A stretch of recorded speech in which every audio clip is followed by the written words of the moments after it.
Moi, c'est Ibrahim Mané, je suis le coordonnateur national du comité d'analyse et de recherche syndicale du Sénégal. Alors, le CARES, c'est un comité d'analyse et de recherche syndicale qui a été mis en place par 5 organisations, 5 centrales syndicales du Sénégal qui sont affiliées à la CICI. La CNTS, la CNTS-FC, la CSA, l'UNSAS et l'UNETS. L'idée, c'est de mettre à la disposition des organisations syndicales une structure de recherche qui va les accompagner pour faire de la prospective sur des questions prioritaires comme la protection sociale, comme les droits fondamentaux, la vie chère, etc. Et qui va servir d'argument aux syndicats dans le plaidoyer et le lobby qu'ils sont en train de faire. Il y a également que ce comité travaille sur la gouvernance budgétaire, de manière à ce que nous puissions suivre le budget depuis son élaboration, son exécution et sa phase de contrôle, et mettre les syndicats à même de pouvoir donner une opinion sur le budget. Est-ce que les priorités des travailleurs sont prises en charge dans le budget, et de façon à alerter à temps et à faire du plaidoyer pour que les préoccupations des travailleurs soient prises en charge.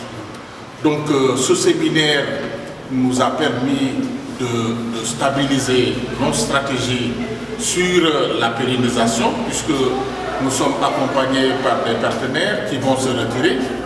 L'idée aujourd'hui, la grande question, c'est comment nous organiser, mettre la main à la pâte et faire en sorte que nous puissions faire porter le CARES par les organisations parties prenantes sénégalaises.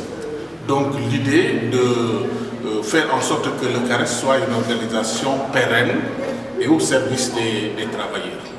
Et là, nous avons trouvé, ils ont réfléchi sur la stratégie de pérennisation où beaucoup d'activités ont été retenues. Nous avons également réfléchi sur notre stratégie concernant la protection sociale, parce que nous voulons, et nous avons revendiqué d'ailleurs, l'élargissement de la protection sociale aux travailleurs de l'économie informelle, mais nous avons dit qu'il faut développer une stratégie dans ce domaine-là. C'est pourquoi nous avons ciblé les marchands ambulants de Rufisque. Nous allons expérimenter une extension avec eux, et il y a des actions également qui sont programmées. Nous sommes préoccupés également par le respect des droits fondamentaux des travailleurs dans les entreprises sous-traitantes, de la Sonatel notamment. Parce qu'on a constaté beaucoup d'abus à ce niveau dans ces entreprises. Non-respect, disons, des contrats de travail, non-respect, disons, de certaines règles dans l'environnement et les conditions de travail. Pour nous, il faut être à côté de ces travailleurs et amener les employeurs à respecter les droits essentiels de ces travailleurs. Donc ce travail-là, nous allons le faire en termes de plaidoyer, en direction des employeurs, mais aussi en direction des travailleurs qui ignorent souvent leurs droits. Il faut les sensibiliser, qu'ils connaissent ce droit et qu'ils se mettent en condition de pouvoir défendre ces droits. Donc c'est tout ce travail que nous allons faire. Et au-delà, il y a des questions qui traversent le CARES, c'est la question de l'unité syndicale. Le CARES en soi est un laboratoire pour l'unité syndicale, et nous essayons de renforcer cette unité syndicale au sein de la coalition au niveau du Sénégal. Nous allons également, et c'est une préoccupation majeure, travailler sur la vie chère. Aujourd'hui, dans le pays, vous entendez tous les jours, les prix augmentent.